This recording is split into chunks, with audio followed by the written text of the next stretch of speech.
2 দিন যাবত বসে রয়েছি ছাড়পত্রের জন্য, ছাড়পত্র হইতেছে না। কমিটি 10,000 টাকা পাইব, 3,000 টাকা সাত দাম নিব না। পরে 2 দিন যাবত বসে রয়েছি। পরে রুম নিলাম, ওই কুড়িগ্রাম নাগেশ্বরী বাস স্ট্যান্ডের পাশে এই রুম আছে, রুম নিলাম। রুম নেওয়ার পরে রুমে ভাড়া বেশি না, হোটেল ভাড়াটা 150 টাকা। নেওয়ার পর রাত্রে আসলাম। আসার পরে জিজ্ঞেস করতেছে, কমিটি ডাক দিচ্ছে, কমিটির লোক মহসিন ভাই। ভাই কী করলেন? আমাকে বাইর টাকা নেই, আমার কাছে আছে 3,000, 6,000 টাকা আছে, 3,000 টাকা করে নিতে পারেন, না কিছু করার নেই। পরে ডাক দেওয়ার পরে দিয়ে দিল। কয় ভাই যেটা কইছেন তো কইলে নেই, আর কিছু করলেন, আপনাদের একটা লোকই। আমাকে ভাই আমার কাছে টাকা নেই, টাকা থাকলে সে আমি আপনাদের দিতাম বা কইতাম, যাই হোক।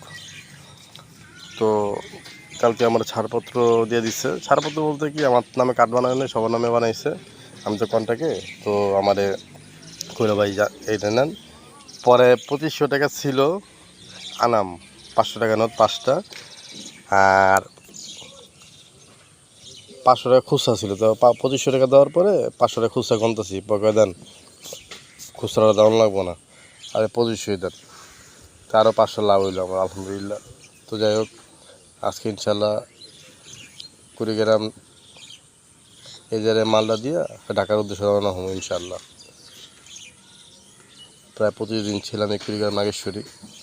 তো আলহামদুলিল্লাহ এখন আমার বাসা যেতেছি। ঠিক আছে, এই আর কি। যাক, পরবর্তীতে সম্ভবত সব কিছু ঠিকঠাক থাকলে দিনাজপুর কিংবা গাইবান্ধা যাওয়া হইব, মামুনবাড়ির মাঠে। মামুনবাড়ির মাঠ আমি আরও আগেও করছি। তো ঠিক আছে, কুড়িগ্রাম নাগেশ্বরী।